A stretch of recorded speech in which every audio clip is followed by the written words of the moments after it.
What was the scariest thing that happened during your childhood? When I was 10 or 11, a guy came up to me and my friend in a park and said he was a gymnastics coach. We were sitting on the monkey bars, and he offered to help us flip up onto the top via grabbing our butts. He told us to meet him the next day and he'd take us to the Y on the other side of the city. We didn't go, thankfully. A girl the same age as us was kidnapped from the same area shortly after, and her body was found near that Y. Was it the same guy? Can't say for sure, but he was never caught, and the location similarities have creeped me out for decades. And yes, I reported what happened to me and my friend. I saw a man die during rodeo while bull riding when I was 8. My parents were real big into bull riding and the dude just got thrown off and ragdolled when he hit the ground. The clown scared off the bull and he just wouldn't move. The EMS dudes came along and put him on a stretcher and carted him away, and as he was being carted we could see his head was turned the wrong way and everyone knew then he was dead. I nearly drowned in a recreational swimming pool. Think I was around 6 years old and not much of a swimming talent. My parents had my older sisters look after me while they were swimming around with my uncle and aunt. At some point I went under and swallowed some water which made me cough badly. I couldn't stay afloat anymore and was waving my arms all over the place trying to get someone's attention to help me. My sister saw me and she did something I still give her a hard time over. She waved back at me. That's all she did, she waved back. I thought to myself, I'm dying. Luckily a lifeguard saw me and pulled me out in time. Still not comfortable whenever I go swimming now. Seeing my neighbor's house engulfed in flames, while the father tried frantically to get back in to find his third child. Said child had a disability and apparently hid from everyone when the alarms were going off. He got his wife and 2 other kids out, and by the time he tried going back in the flames were too much. I can still see him and my father smashing windows trying to find a way in and hear him screaming like I have never heard anyone ever scream in my life. This honestly terrifies me. My youngest is autistic and despite fire safety drills and social stories, his first instinct when a fire alarm goes off is to cover his ears and hide somewhere. That must have been awful. Do you know if they got him out? No, they sadly didn't. I was about 7. I was waiting for the school bus one morning and about 50 yards away a mother was riding her bike with her child strapped in a bike seat behind her. She cycled in between the curb and a speed bump and fell. Her baby's head hit a piece of rebar that was sticking out of the speed bump. She got up and ran with the child screaming, "My baby." A few houses down where cops and an ambulance were handling another situation. Don't know what happened to the child. The mother's screams were the most haunting thing I've ever heard to this day. I've heard a woman scream, "You killed my baby," while she collapsed into the middle of the road. I've seen a woman screaming, clutching at her chest, while police held her away from crime scene tape of a shooting. I've seen a woman throw herself onto a casket crying, "Please no, not my baby, no no." There is nothing as horrible as watching a parent mourn their child. I almost got my little sister hit by a car. I was 6 years old and one day I was home alone with my little sister and cousin. I lived with my grandma and she left to buy groceries.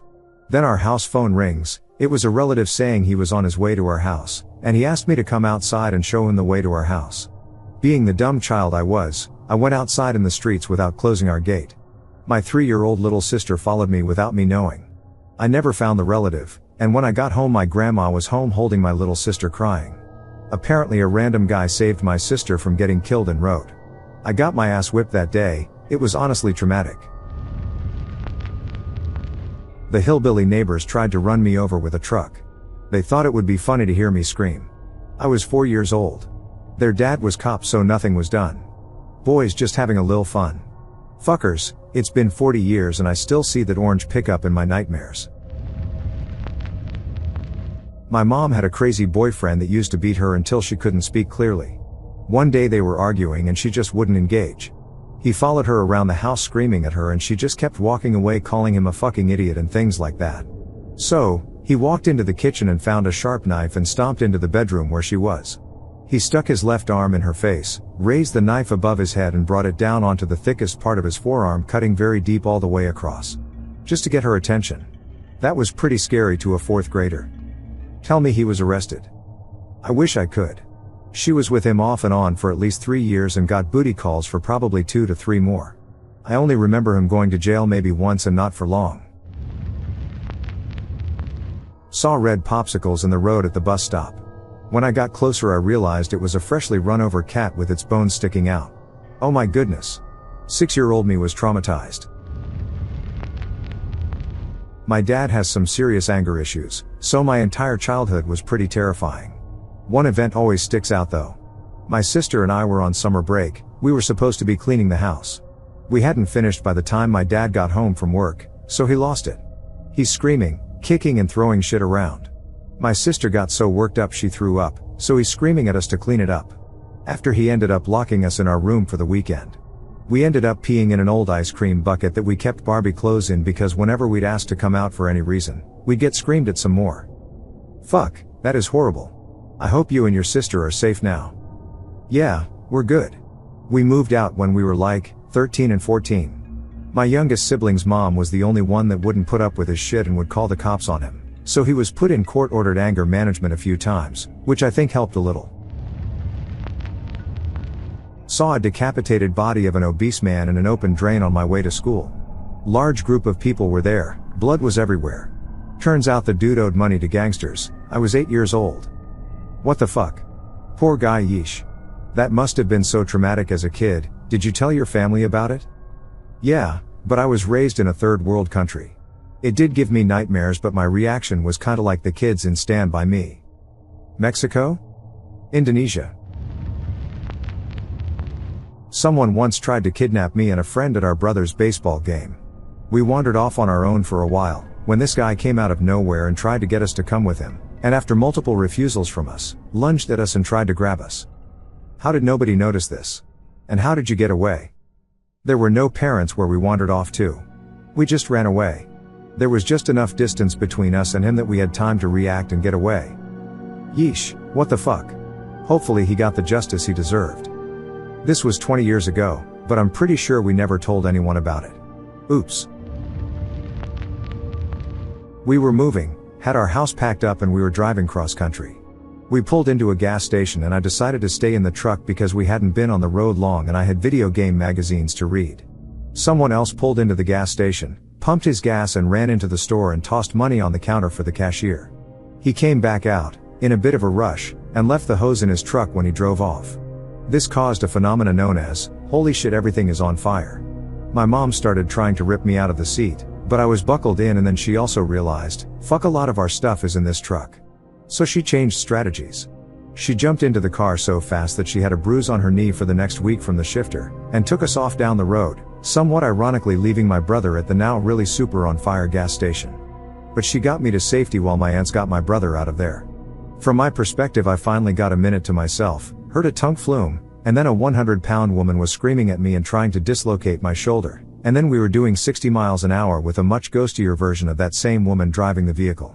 Never got my soda though, so 4 out of 10 experience. What exactly caused it to ignite? The nozzle was still in the car, so something when the hose was ripped off must have created some kind of sparking. I was playing hide and seek in a small village in the summer when I was 8. I was walking behind the fence to find a way to enter a hidden area, but there was a hole I didn't see. I walked in it and fell down 15 feet only to get caught mid-air by brambles. My hands, my legs, my arms were in blood, and I felt many ants climb my body. And I couldn't move, I was mid-air with brambles stuck in me. I started shouting and crying, and my friends came to see me. They called some strangers, the parents were away.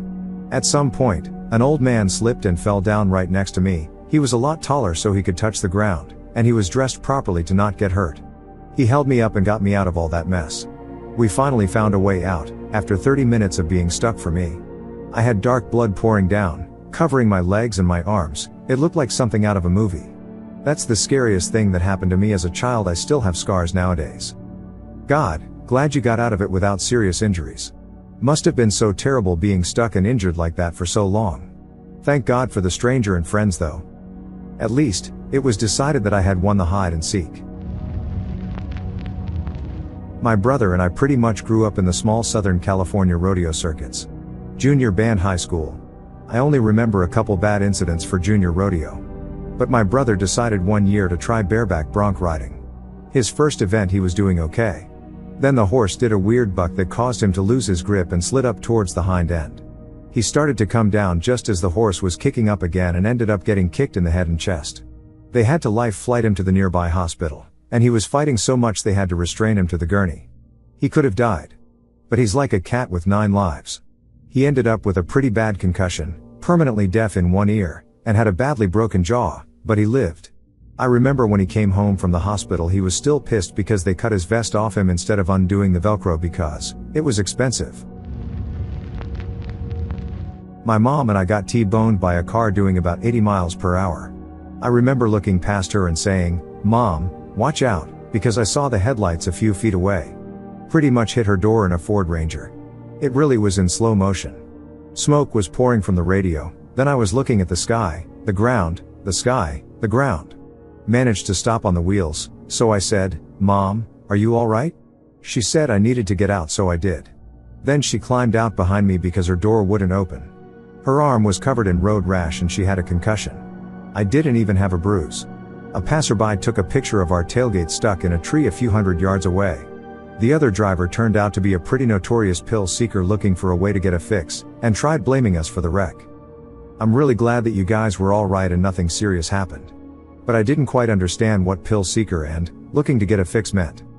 She got into a wreck so she could get painkillers at the hospital. Seeing an F4 tornado in the rear view mirror of my dad's truck chasing us down and eventually steamrolling over us. Trees falling seconds after we passed them, power lines snapping. He finally pulled over on the side of the road and covered me with his body on the bench seat as the windows blew out. We could feel the truck move a couple feet, but that's it. Scared the hell out of my 8-year-old self, but now I think it's pretty cool. Also, a few months after that, in that same truck, we pulled up on a woman who had just hit a man with her car. His body was just laying there face down in a pool of blood. The woman was hysterical.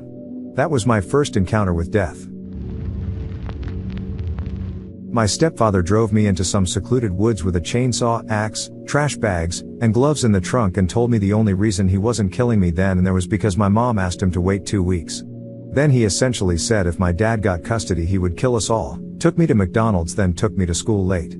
Told the counselor I had been making good grades, so he rewarded me by letting me sleep in. Dad definitely got custody. Jesus H. Christ, that is some terrifying shit. Thank your lucky stars your dad got custody. Did your mother stay with that psycho? I was absolutely frozen in fear at the time.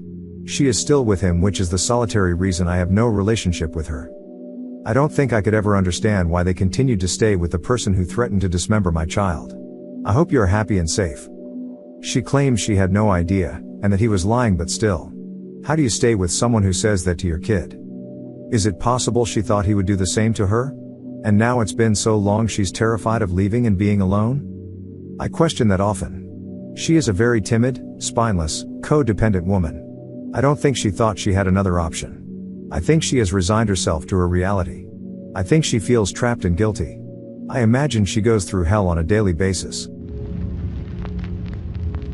I got chased around by my crazy older brother with a knife. My dad telling me to get a stick so he can beat me senseless. My 6th grade teacher making me explain to her why in a letter to a soldier in Afghan did I describe PTSD and why I mentioned soldier might want to end his life and that I understood because I feel it too. Had doors in my house have locks removed from my brother breaking them down too often, resulting in oftentimes waking up to my dad groping my balls or my oldest brother beating/kicking/stomping the fucking living shit out of me, explicit words because it was that bad. Lived in an unfinished part of the basement with concrete floors and walls. Asked why, Dad said he forgot to finish it. And fill in the blanks with violence and abuse. I don't watch TV and often think shows have this weird romantic view of domestic violence. And also most of them are unrealistic. Replace Peter with a preschool child and this video is 100% most realistic domestic violence I've seen, except for it not having enough shouting. I'm doing a lot better now. Sometimes I wonder how I managed to make a good life for myself.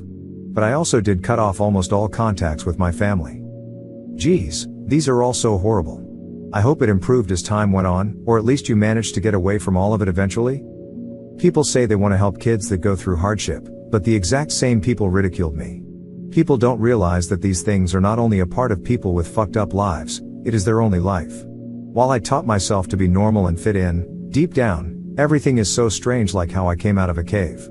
For example, gender inequality still surprises me as I was never taught that and only discovered it when I got older. On that note, while that is the only life I've ever knew, understanding and analysis of my past and myself helped me somewhat compensate for the crippling past, Though for most people, I'm just another yellow face in the sea of Asians. That really sucks.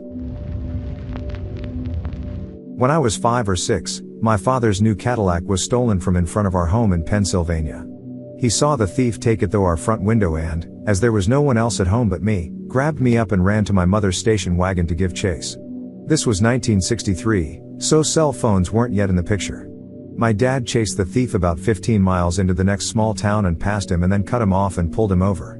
He then jumped out of the station wagon and proceeded to drag the thief out of the Cadillac and start beating the thief's head on the sidewalk while yelling for someone to call the police.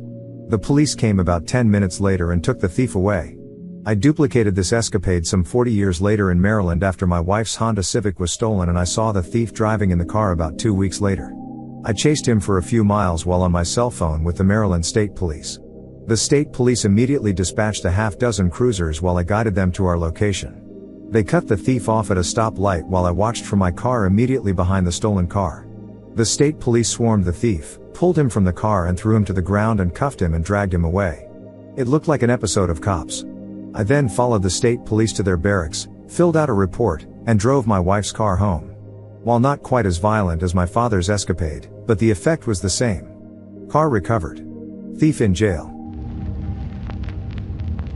Probably when I was in 4th grade and my mom had brain surgery. Wow, that's not a nice thing to have to wait and live through. Hopefully it's all good, and life continued fine after? She had 3 brain tumors and had to have them removed. Thankfully the surgery went fine and they haven't returned in the 15-ish years since. Thanks for asking, that's really nice of you. Saturday morning, my parents ran to the grocery store to get some beignet mix, leaving me home alone watching TV. I heard a massive boom from outside and assumed it was a bomb. Naturally I went outside to investigate. A small plane had crashed in my neighbor's backyard. It was completely smashed into the ground, no one survived. We found out later 6 people were on board. Edit, I remembered incorrectly, there were 4 people on board, not 6. Article. Basically 2 planes collided mid-air.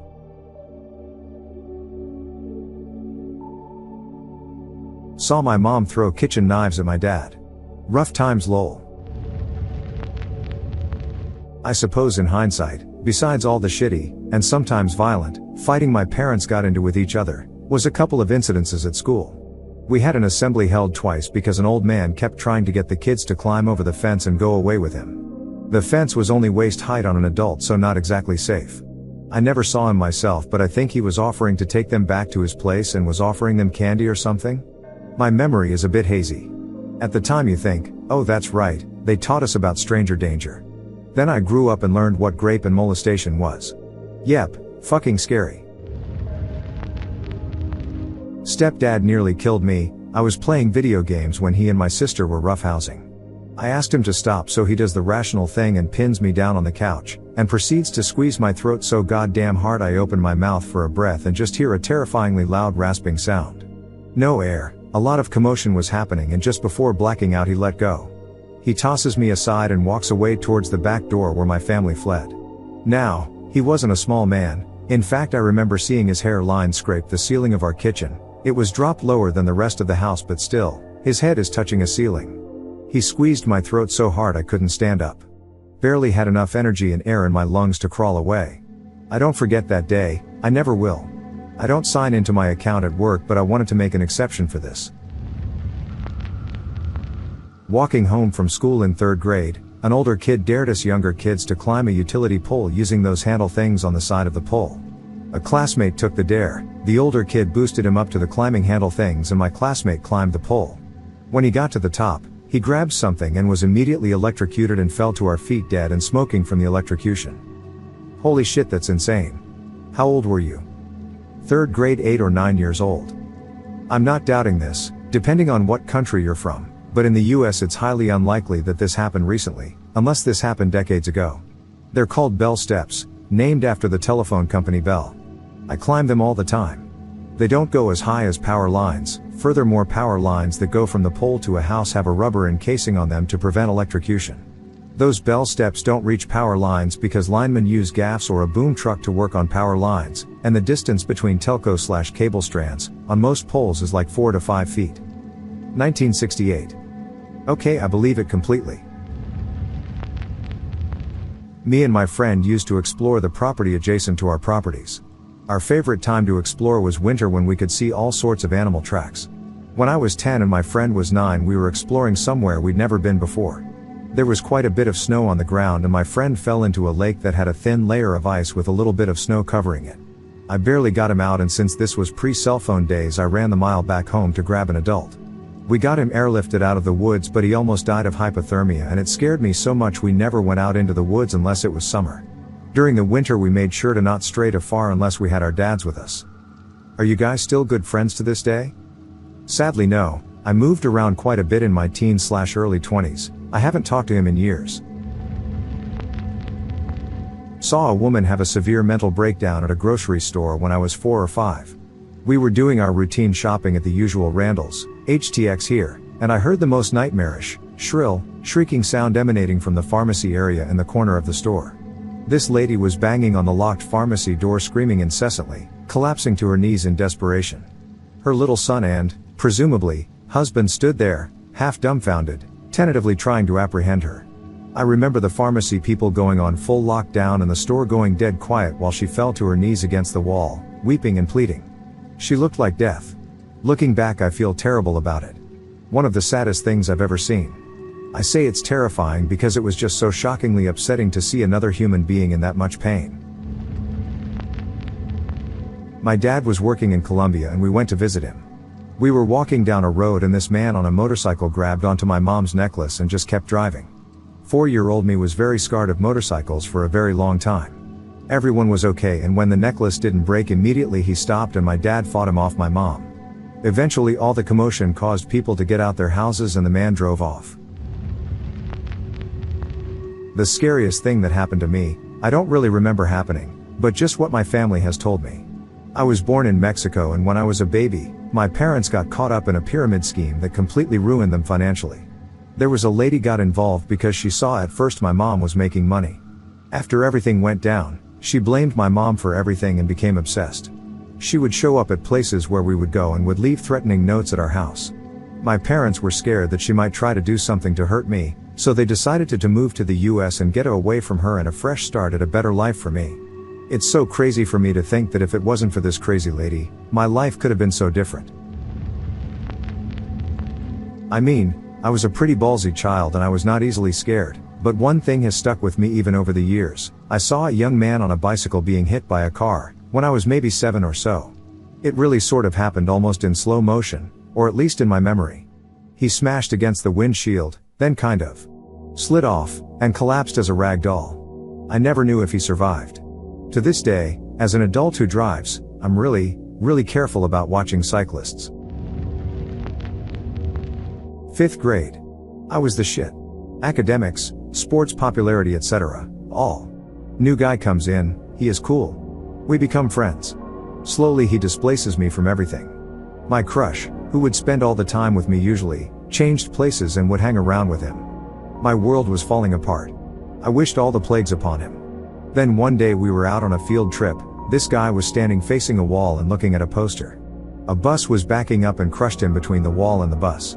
I had a great view of it all. People started screaming and the driver moved the bus. I clearly remember him collapsing with a semi-drunken expression on his face. I don't remember if there was any blood. He was in a coma for 3 weeks. I didn't go visit him because of the guilt. 3 horrible weeks for me, as I felt responsible because I bore him ill will. It's scary when your conscience blames you for something like this. He recovered well enough but couldn't walk very well. He changed schools soon after. The incident haunted me for years. Be careful what you wish for. My high school bully died in a fire not even 2 weeks after I wished for it, and I felt guilty for so long even though I knew it had nothing to do with me and I never believed in supernatural stuff. That saying got a whole lot more important to me ever since that day. I almost got abducted once. When I was 8 years old, they locked down my school for a couple weeks, I think, hard to remember, after 3 kids had gone missing. 2 had gone missing from the other school around the corner, and 1 had gone missing from the high school. Predictably, it was reported that a white van had picked them up. I, of course, a child, had been protected from all this information. All I knew was that we had to stay inside our classrooms during recess and lunch. Then, disaster struck, the aircon broke. This was during a heat wave, so the teachers had to release us outside. My school's buildings formed a kind of U shape and we were kept in the middle, with teachers bordering around us. Of course, it was crowded, so my friend and I decided to sneak off up to the oval. We ate up there. I was drawing a heart in the sand when I noticed the van out of the corner of my age. Subconsciously, I must have been hyper aware of its presence, though I wasn't consciously aware of it until its third circuit. Then I lifted my gaze and asked my friend something along the lines of, "Is that van creepy as fuck, or am I just being paranoid?" I'm paraphrasing, of course, I was 8, I don't fucking remember what I said. My friend looks up. The idiot, the instant she does, the van stops, so I shout run, even though she's only a foot away from me, and take off sprinting for the steps. I'm not a fast runner. Never have been. Those races we all did in primary school? Never won them. I'm shit at running, you get the point. Anyway, this abruptly occurs to me as I see my friend sprint ahead. I'm not proud of it, but I did think, damn, should have gotten a head start before I told her. I hear a car door open behind me and, presumably, the guy chases us. We fly down the steps and tell our teachers, who promptly grab the plastic bats we used to play cricket and march up there like a mob. By the time they get there, the guy is gone. What happened to those 3 kids? I actually don't know. I didn't have any real concept of kidnapping or abduction at that point in my life, so I kind of just brushed it off as a weird occurrence. My mother was called to come pick me up and never brought it up again, so it wasn't made into a big deal. She didn't tell my older siblings or my dad. It was only a few years later when I had this nightmare that I was like, hey, Mom. Did I almost get kidnapped at one time or am I imagining things? And she told me, no, that happened. She was the one that explained to me that there had been 3 other girls in the area that went missing too. Then we kind of just left it at that because I was stunned and she was acting like it wasn't a big deal, so I didn't want to make it into one. Don't take me on my word with this, but from some second-hand information I got from old friends, we moved across the country after the near abdication. I think the girls were SA'd, but returned. I don't think the guy was ever caught.